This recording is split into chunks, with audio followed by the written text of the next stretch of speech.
Wonderful the matchless grace of Jesus, deeper than the mighty rolling sea, higher than the depths, sparkling like a fountain, also fishing grace for even me.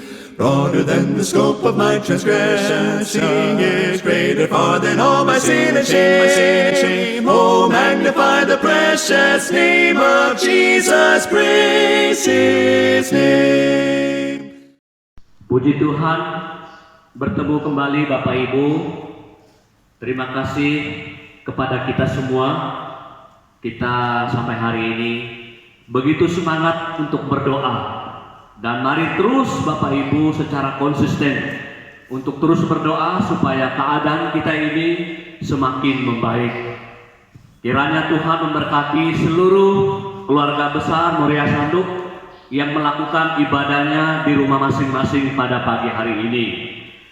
Puji nama Tuhan, dan kiranya Tuhan memberkati kita hari ini, dan apapun yang kita perbuat, Tuhan menolong kita semua. Jemaat Tuhan yang dikasihi Yesus, kembali kita membuka kebenaran firman Tuhan yang terambil di dalam Efesus pasal 5 ayat 15 sampai ayatnya yang ke-21.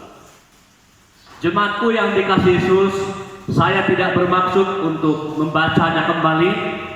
Kiranya Bapak Ibu jemaat Tuhan terus membaca kebenaran firman Tuhan, dan melalui pembacaan firman Tuhan ini saya memberikan perenungan tema bagi kita pada pagi hari ini, keluarga yang harmonis.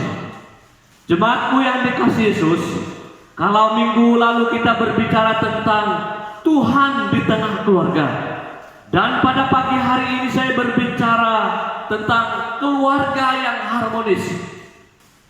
Setiap orang pasti menginginkan keluarga yang harmonis. Akan tetapi Bapak Ibu yang dikasihi Yesus, pada realita berkata lain. Dan begitu banyak keluarga Kristen yang tidak merasakan yang namanya keluarga yang harmonis. Ada permasalahan antara suami dan istri, antara anak dan orang tua, dan banyak lagi permasalahannya, sehingga keluarga berantakan. Keluarga tidak menikmati yang namanya keluarga yang harmonis. Penyebab yang lain, perbedaan pendapat, faktor ekonomi, dan kurangnya komunikasi karena sibuk dengan kegiatan-kegiatan masing-masing. Jemaatku yang dikasihi Yesus, terus apa yang harus kita lakukan agar kita memiliki keluarga yang harmonis? Dan saya mengajak kita melihat di Efesus pasal 5 ayat 15 sampai ayat yang 21 akan memberikan pemahaman bagi kita apa seharusnya kita lakukan, apa yang harus kita kerjakan sehingga kita menjadi keluarga yang harmonis. Kita lihat teks pembacaan kita. Rahasia yang pertama, bagaimana menjadi keluarga yang harmonis? Yang pertama di ayatnya yang ke-16. Dan pergunakanlah waktu yang ada, karena hari-hari ini adalah jahat. Keluarga yang menggunakan waktu dengan baik.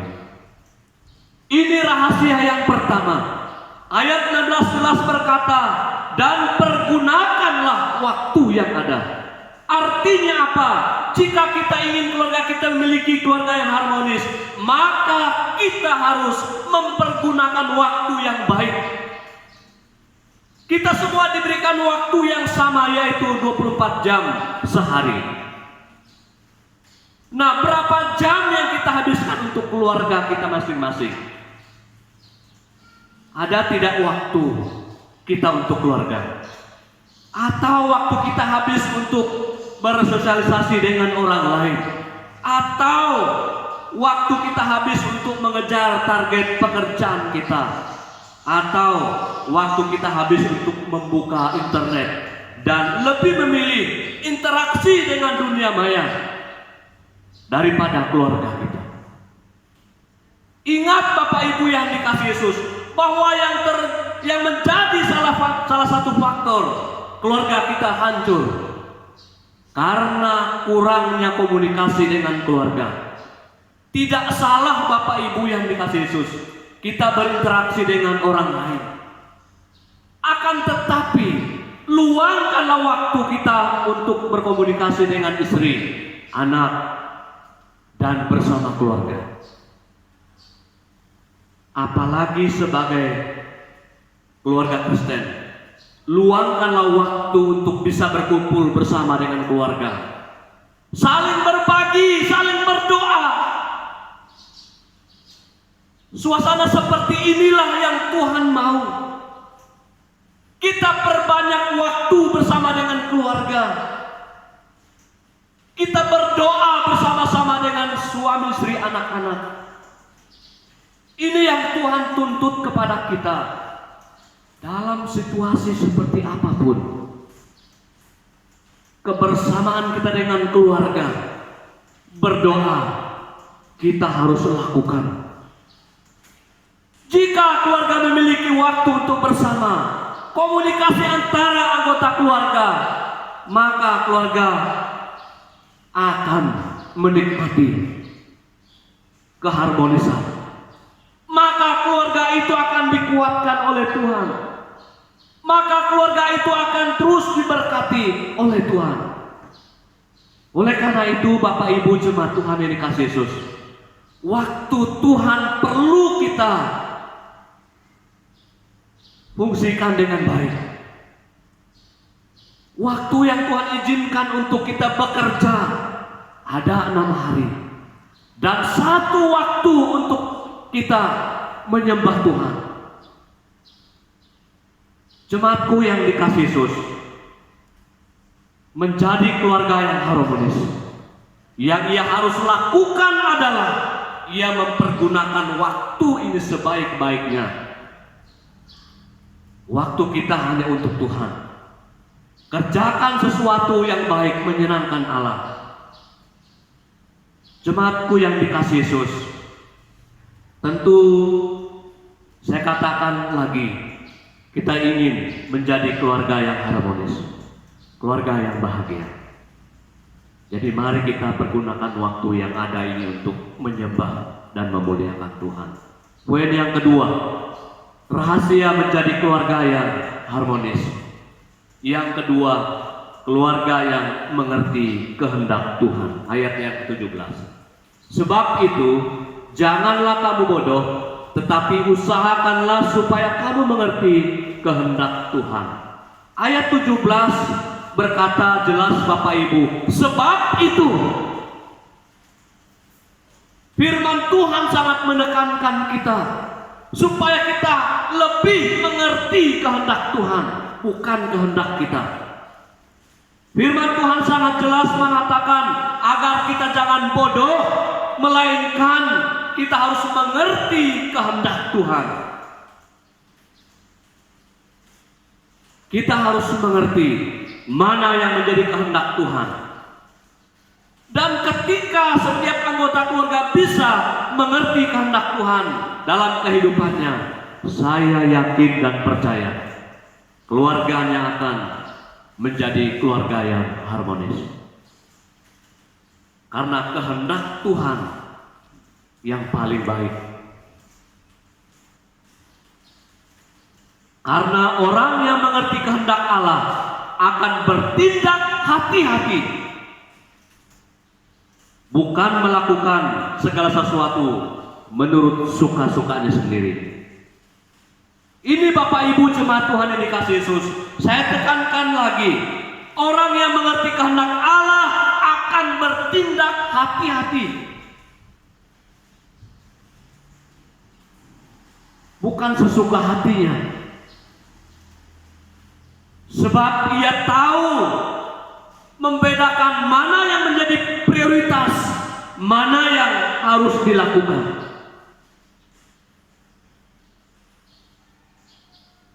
Ingat Bapak Ibu yang dikasihi Yesus, yang Tuhan kehendaki adalah hal-hal yang baik menurut Allah, bukan ukuran manusia.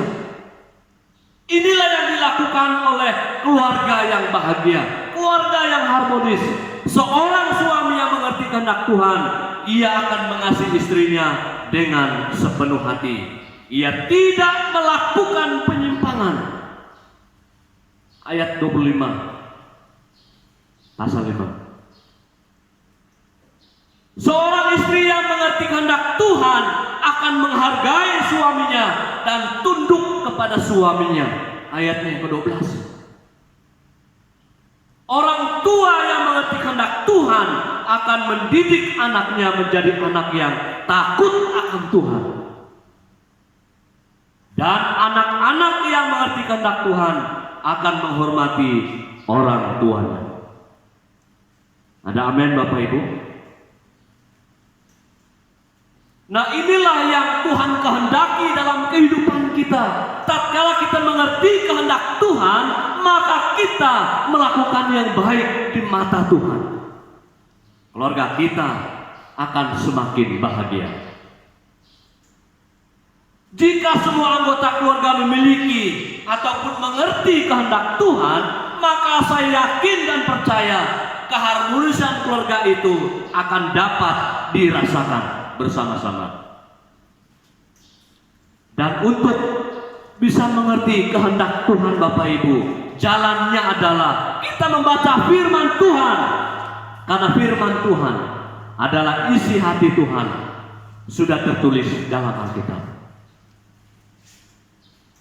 Jadi sebagai keluarga Kristen yang baik, seharusnya kita mengerti apa yang menjadi kehendak Allah. Kita harus menuruti kehendak Tuhan, bukan menuruti kehendak kita.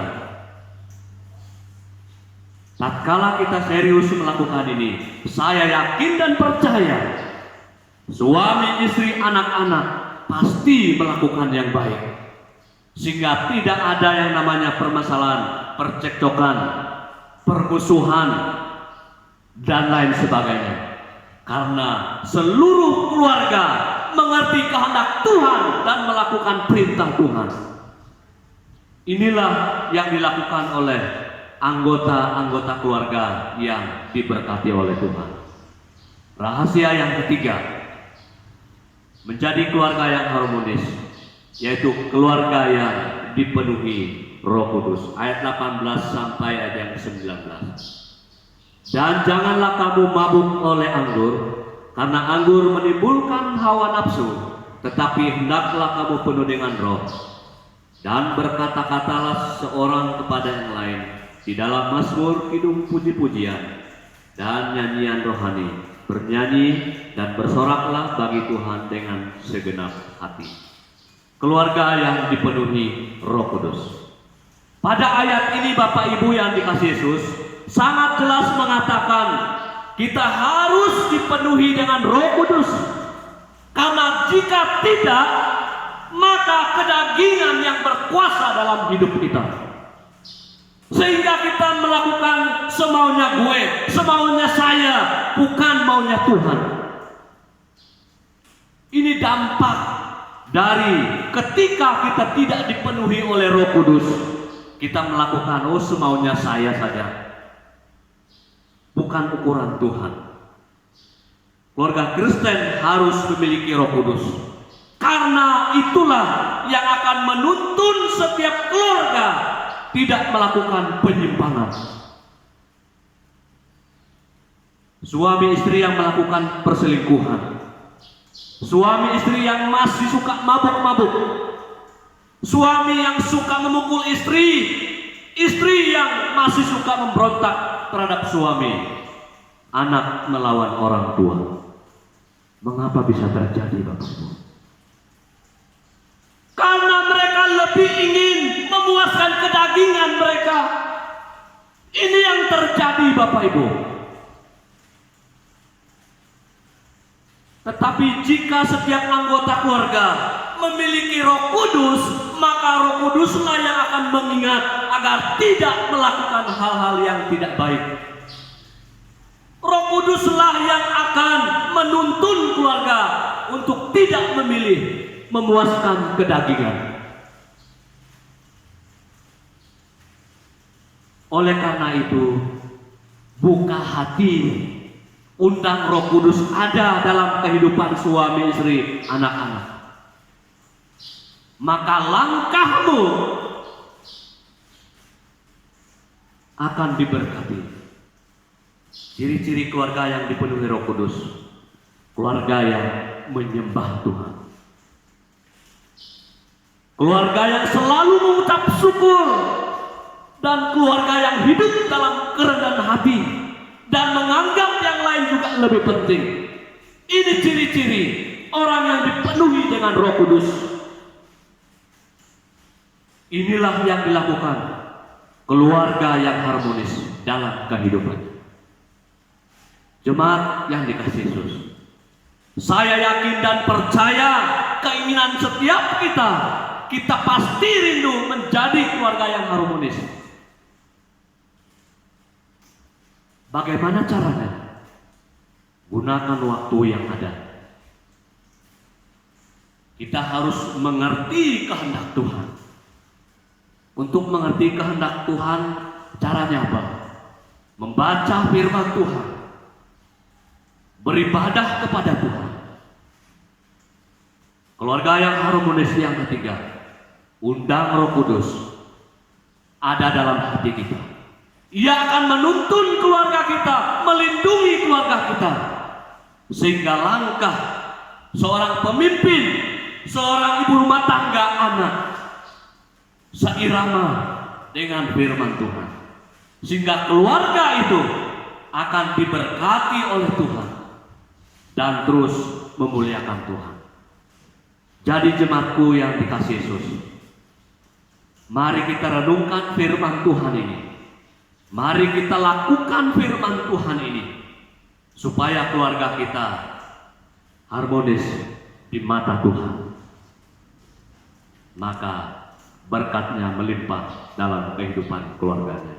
Kita berdoa. Terima kasih Tuhan atas kebenaran firman-Mu. Kiranya kebenaran firman Tuhan ini akan menguatkan, meneguhkan setiap keluarga jemaat-Mu. Mereka diberkati, mereka diingatkan kembali untuk mereview kembali bagaimana keberadaan keluarga mereka. Oleh karena itu, tatkala kalau keluarga mereka berantakan, banyak masalah dan sebagainya, firman Tuhan menegaskan kepada mereka pada pagi hari ini bahwa mereka perlu mempergunakan kembali waktu-waktu yang banyak mendekatkan diri kepada Allah, dan sehingga mereka mengerti kehendak Allah dan Roh Kudus yang berkuasa dalam hidup mereka, sehingga mereka tidak melakukan dosa, dan yang mereka lakukan adalah hal-hal yang baik yang menyenangkan hati Tuhan. Terima kasih Tuhan. Dalam nama Yesus kami bersyukur atas firman Tuhan. Haleluya. Amin.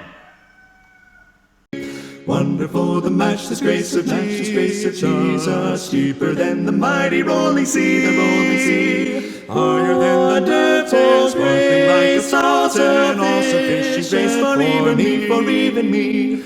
Broader than the scope of my transgression, seeing is greater far than all my sin and shame. Oh, magnify the precious name of Jesus, praise His name.